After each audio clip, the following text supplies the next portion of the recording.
And on the subject of benefits, hi, Jonathan, says someone who prefers to keep their name private, but I do know who it is, says, I recently had one of the ESA medicals carried out by, quote, qualified healthcare professionals. This is the benefit we're talking about, the employment and support allowance benefit. I totally agree with your earlier callers, Kate and Sue, talking about their experiences. In brief, says my correspondent, this year I suffered organ failure. In May, my employer finished my employment on advice from an occupational consultant. The consultant said my recovery would be long-term and take a year minimum. In June, I had an ESA medical with someone who was not a doctor. He scored me 0 points and said I was fit for any type of work. At the moment, I do not have the strength or the willpower to go out of my house, let alone go to work. I take 26 tablets every day to keep me going, and my illness is very debilitating. I had my benefits stopped with immediate effect and was told via a very cold and standard letter that, quote, I had been awarded the sum of £0 and 0 pence, which the government says you can live off. I have worked, says my correspondent, for the last 26 years since leaving school and never claimed a penny previously. I like work. It gives you a purpose in life. And he finishes like this. I now stand to lose my home, and needless to say, I am very depressed.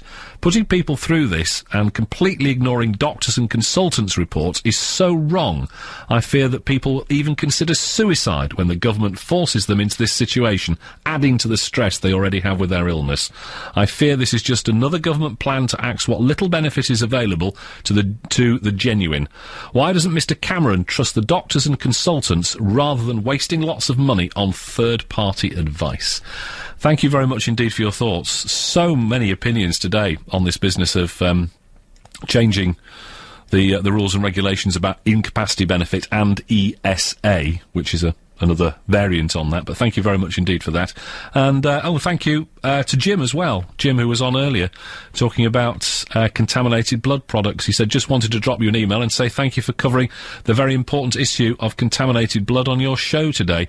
It's such a shame that we think we need to hide. He says, when you have a moment, I thought you might like to have a flick through some of the evidence that we have collected over the years. And he sends me a website address to www.taintedblood.info/evidence.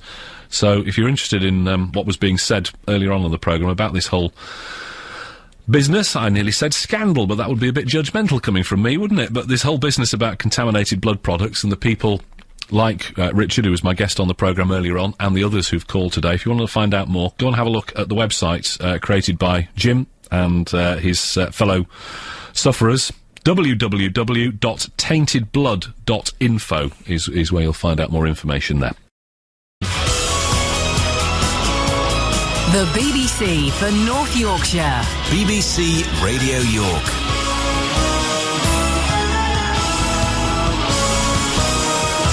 At 2 o'clock, the BBC News with Alice Bailey. Moves to reassess everyone currently on incapacity benefit have been strongly criticised by groups and individuals in North Yorkshire. Claimants here won't be affected until next spring, but the new tests are now underway elsewhere. There are fears it could hit people with mental health problems or other genuine long-term illnesses. Liz Clay from Harrogate is on incapacity benefit herself and giving the scheme a very cautious welcome. Yeah, I do agree. There is a lot of people what do scrounge, and they do get a lot of money, and I do understand these people who do work do get annoyed with it, and I did work for a lot of years, and then I was unfortunately off sick. So yeah, I do believe that there should be a crackdown, but going back on recent history and past history and that, it's always people who need it who lose out, never the people who don't need it.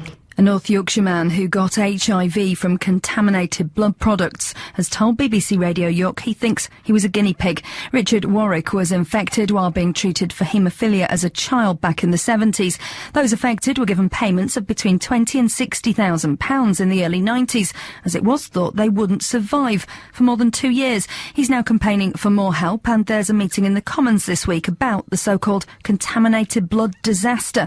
Richard says the warnings were there. The problem was it came from prisoners, Skid Row donors, prostitutes, drug addicts in America. I mean, some of it even came from cadavers. they were buying in for next to nothing and shipping out across Europe and Asia. The American FDA, the Food and Drug Administration in America themselves, they wouldn't touch it.